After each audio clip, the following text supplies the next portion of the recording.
Spider Gwen is from an alternate universe in which she was bitten by the radioactive spider and Peter Parker was not. She became something special, known as Spider-Woman, and Peter grew jealous of how special she was. So he tried to change himself, and he became known as the villain, Lizard. This eventually led to his death. Spider-Woman and Peter Parker would fight it out, and in the end, he would die. And the police would show up just in time to see a normal-looking Peter Parker and a sad Spider-Woman holding him in her lap. Because of that, she found herself on the run from the police, and the Kingpin wanted her to work for him. This led her to fight against Kingpin's men and rescue her father, Captain Stacy, from his own death. But by rescuing him, she revealed her identity to her father. Shocked by the news that his own daughter was Spider-Woman, she left, telling him that she was needed in this role. Someone was needed to save the day.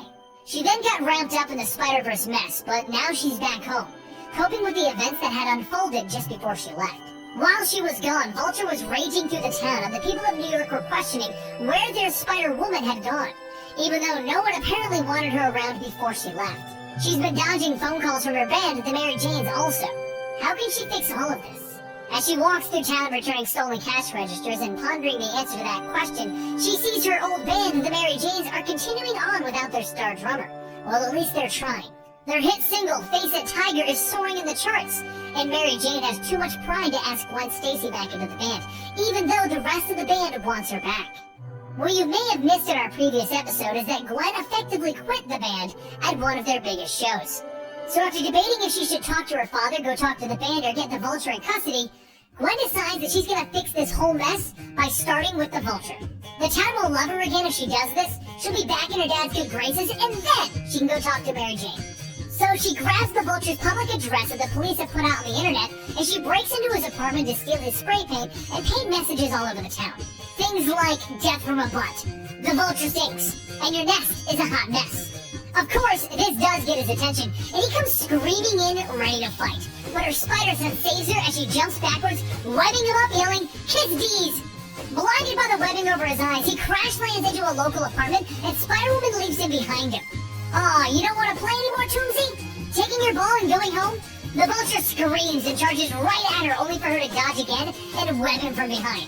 Now, you old fart, we're just getting started. But finally, the Vulture is getting an upper hand as he pulls Spider-Woman up into the sky with him. And he goes higher and higher. She begins to think to herself, oh no, we're too high! And that's when the Vulture drops her. She begins to plummet back to the earth down below and is knocked unconscious from the fall. A few hours pass and Spider-Woman begins to snap out of it and listens to a song being sung nearby. Spider Gwen, sleeping on the job again. A faint smell of trash clearly indicates that she's in a trash pile. And as her eyes begin to focus, she can see who was singing. Spider-Ham is standing over her. Wait, Spider-Ham? For those of you who aren't fully aware of the Spider-Man universe, Spider-Ham is another version called Peter Porker, and Spider-Gwen met him when she was on her Spider-Verse adventure.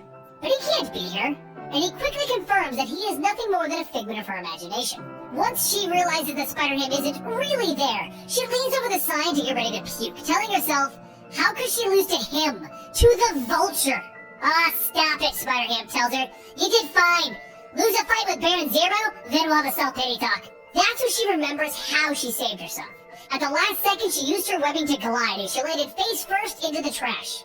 She sits down in shock that she lost to that old geezer. Yeah, but all things considered, severe head trauma is a low toll to pay. How about we regroup, go home, and... But Spider-Gwen looks at her imaginary friend. Home? I can't go home! I can't even work up the nerve to talk to my dad. Oh no. She begins to scramble around the trash, and Spider-Ham asks her, what are you looking for? My phone! I lost my phone! Well, the world weeps for your electronics, but you can't just get... And Spider-Woman grabs Spider-Ham. My whole life is in that phone! All of my secrets! Meanwhile, the phone has been found by the police, and Captain Stacy would recognize his daughter's phone anywhere. He works it out and he puts the phone into his daughter's backpack, cursing her for making him take evidence from the crime scene. Apparently, she's so out of whack that Gwen eventually found herself in a random bar in Manhattan, and she was picked up by her friends, though she still doesn't know why she's still seeing Spider-Ham. Immediately, MJ and the rest of her bandmates begin to fight about the whole should Gwen be back in the band thing. And Gwen looks over at Spider-Ham. Why did you bring me here? You knew this would happen. Spider-Ham tells her, being a superhero is more than just facing against the bad guys, Wednesday. Sometimes you gotta face real life. With all of them arguing about whether or not she should be back in the band or not, she looks at Spider-Ham.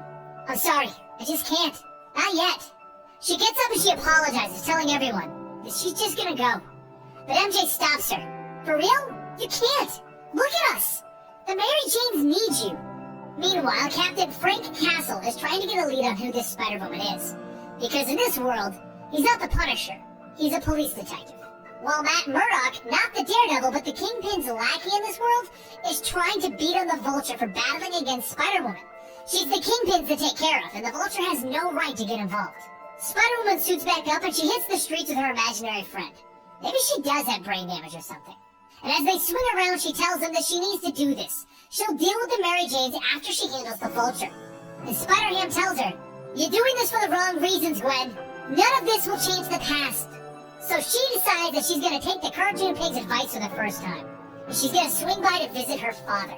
She meets him at a bar and they head back to their place so that she can take off the Spider-Woman costume. And the first thing her father says to her is that she can't be Spider-Woman. She just can't do it anymore. But she looks to her dad. I looked into Peter's eyes, Dad. I felt his heart break. Captain Stacy looks at his daughter and sees her in pain. And he tells her, "You have to trust me, Gwen. To know." But she cuts him off. To know what's best? I'd give anything to stop lying and stop hiding behind this mask. But then how would I help anyone? Gwen Stacy is the problem, Dad. If you can't forgive yourself for what happened to Peter, Gwen, no one else can. But at that exact moment, Gwen's spider sense begins to blare as the Vulture comes crashing through the window.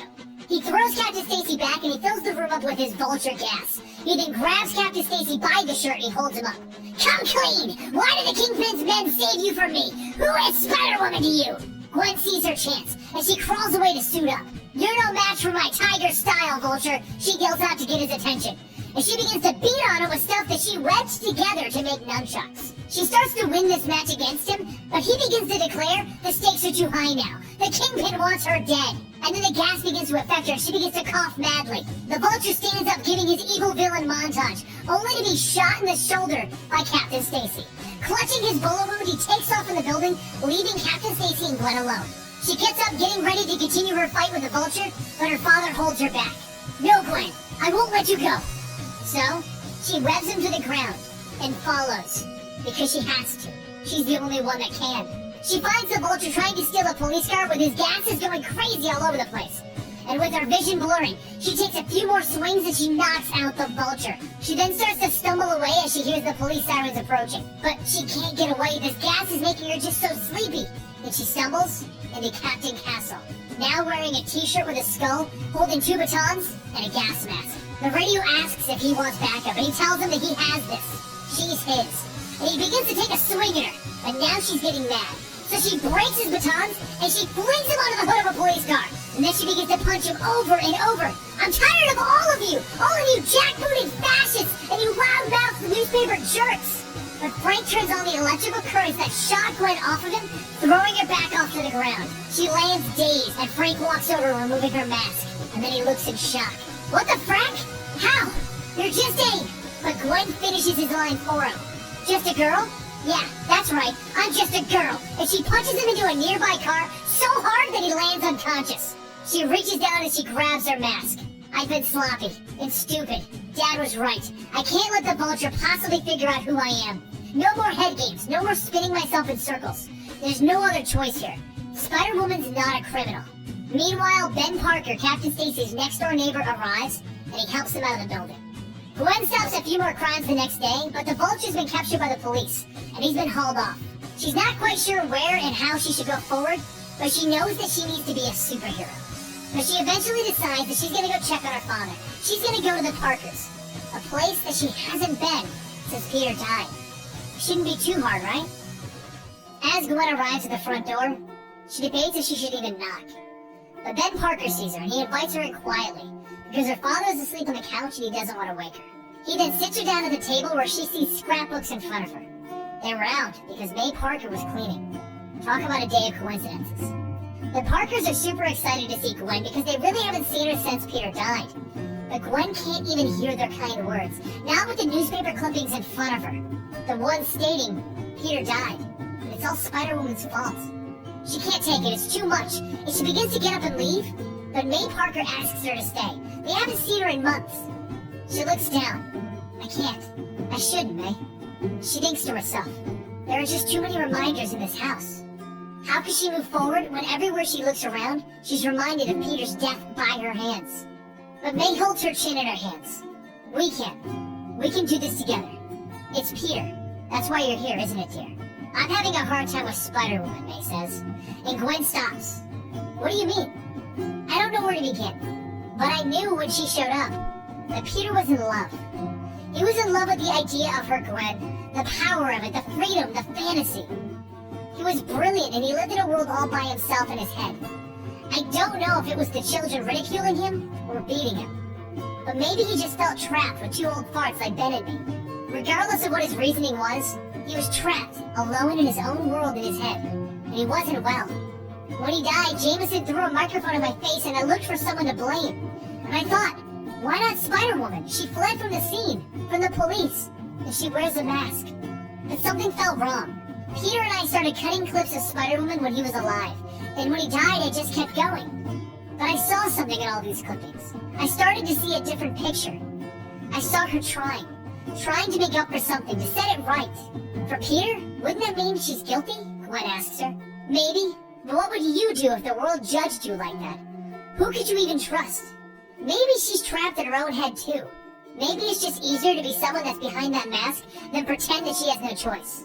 All I know is that Peter is as much a part of us as we are a part of him. And if we want the love that we have for him to live on, we can't hide either. It's up to us to carry on living. And with those words, Gwen picks herself up and she leaves the house. She decides that May's right. She needs to carry on living. She needs to put her best foot forward, live her life, and stop blaming herself for what happened. So, she goes to the concert that the Mary Janes are going to be playing at that night. She apologizes to them. But they're fine. As much as they need her, they know that she needs them too. And she lives. She lives to the best of her ability, one day at a time. They play Madison Square Garden, opening up for Felicia Hardy and the Black Cats. Spider-Woman gets involved in a battle against ninjas that are after the Black Cats, and then she meets Matt Murdock himself. But nothing else crazy happens.